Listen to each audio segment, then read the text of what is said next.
Hey everyone, welcome to Abstract Boss. So today is going to be my first voiceover because this project took a very long time and there's just so much going on and the pictures just don't do it justice. So I'm going to walk you guys through how I made my folding display panels, and I got them from Pinterest. So it's from a gal, her name is Jen, Girl in the Garage.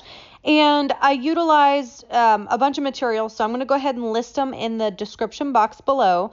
But the first thing that you want to do is you want to make sure that you get your wood laid out. Once you get it all laid out, figure out what parts you're going to be cutting off your corners and which wood pieces need to be down. Like if they have writing on them, they need to be facing down right now because you want everything that is clean and precise to be facing up. Okay, cuts. Now you do have to have a saw to do this. You could probably do it with a hand saw. It would just be a really long time. I had a plug-in saw, an electric saw, so mine did not take long at all. Then once you get your edges cut off, you want to go ahead and take a file sander or even just a normal sander and sand them down as smooth as you can.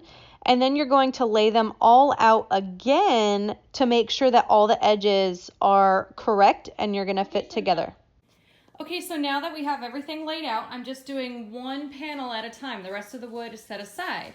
And then what you want to do is you want to make sure that your flawed wood is face up at this point. Notice how it's like weirdly printed there, because this is going to be your back. Okay, so I'm already screwing in my L brackets right here, and I'm going to do 2 of them here, 2 of them here, and then I'm going to set this aside. Now, I did put some extra glue. Actually, I already did it here, but I did put some extra glue right on the inside here just to give it an extra secure, you know, just to be a little bit extra strong. And I will do the same thing here and attach my L hooks, L brackets, whatever. So we got to do the bottom brace first before we end up doing the staining. So I marked 5 inches up from the bottom, and I'm going to do the same thing. I'm going to glue right here, and then I have a straight bracket this time, this guy right here. Okay, and then I'm going to put this straight across to brace these two together. All right, well, this dummy decided to go back to Home Depot now.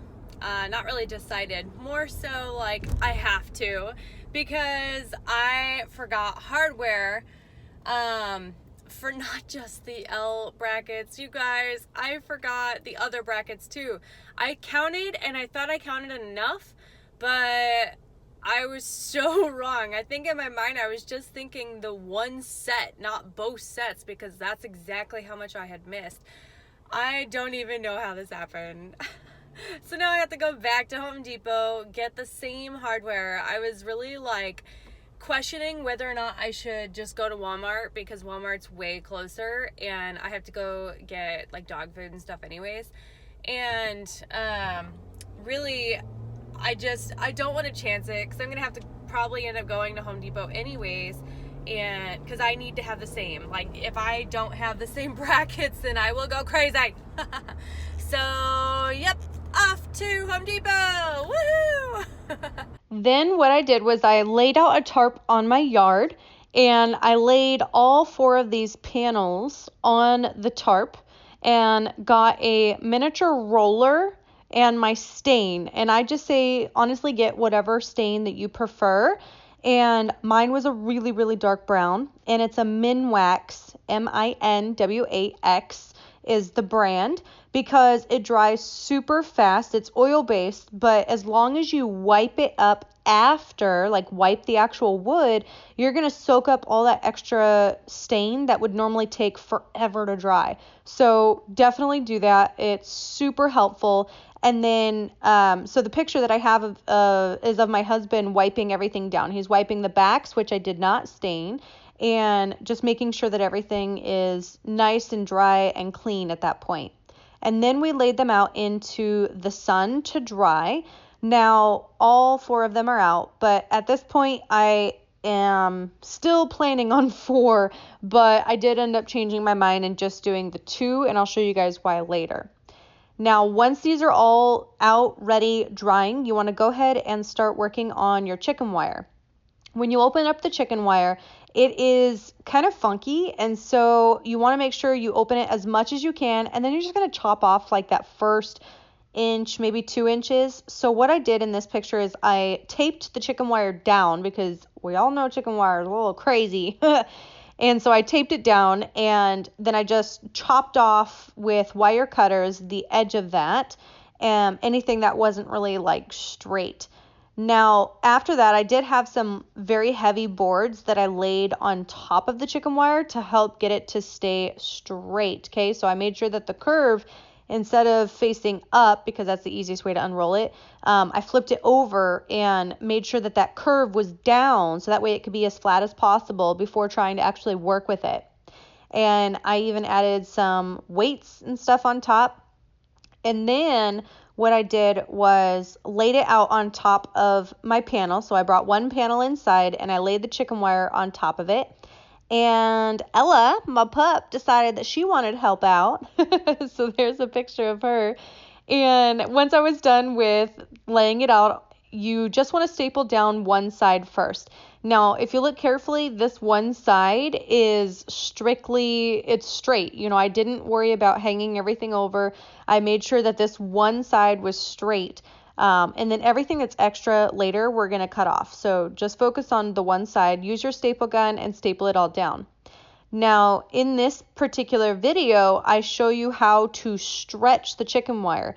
What I did was I grabbed a screwdriver. I had a very short, stubby one, but a long one would work even better for this.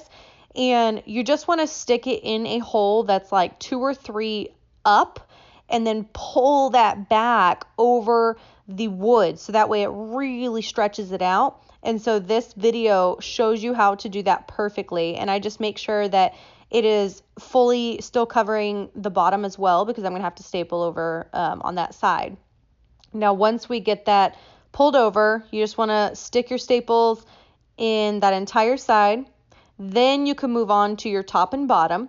To do those, I did not use the screwdriver to pull. I just used my hands. Now, this part is way easier with 2 people. So grab a friend or a husband or a wife and just go ahead and work on this, because if you're doing the screwdriver, it might stretch them too much.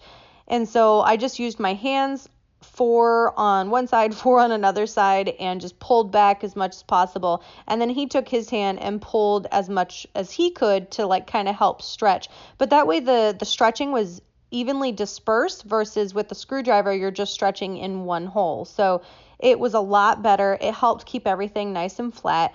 If you guys have any questions with that and that doesn't make sense, just let me know. But you guys can see here that there's some extra hanging over. So what I did was I cut off all that extra, and then you just want to push down the extra into the wood as much as you can. And I took out silver electrical tape or plumbing tape. I'm really not quite sure what trade utilizes this tape. It could be multiples, because I'm an artist and I use it.